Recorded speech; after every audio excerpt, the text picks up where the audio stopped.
ForceDVD.com, the dinner and all, man. Loyalty over money, ma. You know how to do it, ma.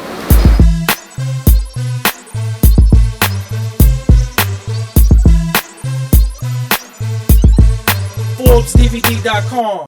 Alright, what it is, people? It's your boy Doggy Downs. You got motherfucking Hollow the Dawn. Shit. So did you what's the other name you go by? Oh, you want the other 10? Yeah, just give us the main one. Don Lennon. Don Lennon. Why you pick that name?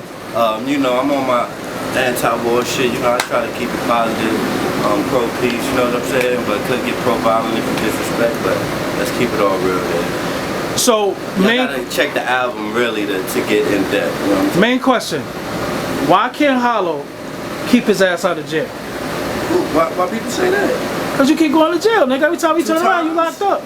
But it's always like everybody got that uncle that be in and out of jail every other month. I went twice in the last 4 or 5 years. That's not that bad. At the critical time and the biggest popularity of the sport. But honestly, yeah, I had charges from 06, 07. It wasn't nothing new. Okay. It wasn't no new charge. I had some in Pennsylvania from 06. Had some shit at Queens from 07. And it was all, you know, I put a pound of weed. You know, it's not, I'm out here shooting nobody.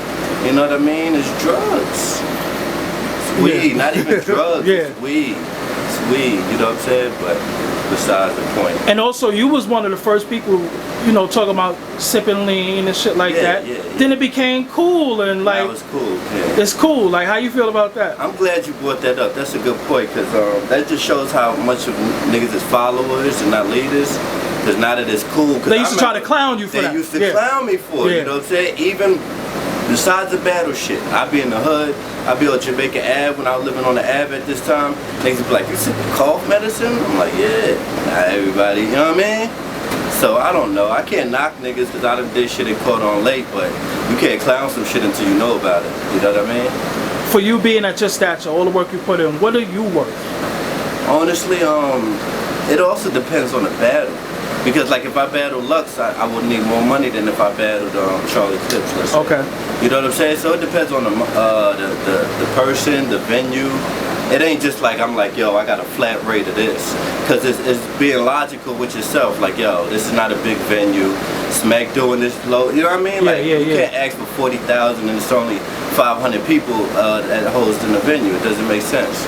You know what I'm saying? Unless it's a major battle that you know is gonna get like 3-4 million, something like that, you know what I'm saying? But it's just about being, like, niggas is, you know what that boils down to? Niggas is insecure, because even if you overprice your worth, you're insecure because you don't really know what you're worth.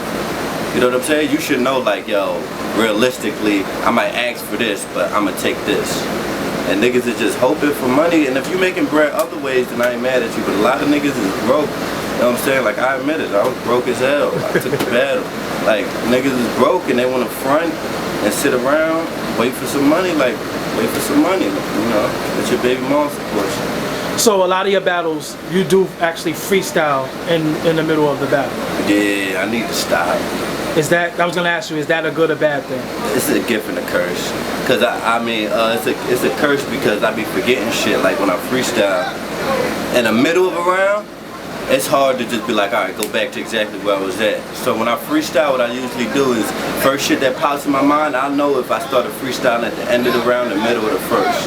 So I could automatically just freestyle in the middle round and hop somewhere in the middle, or freestyle at the end and hop somewhere in the end.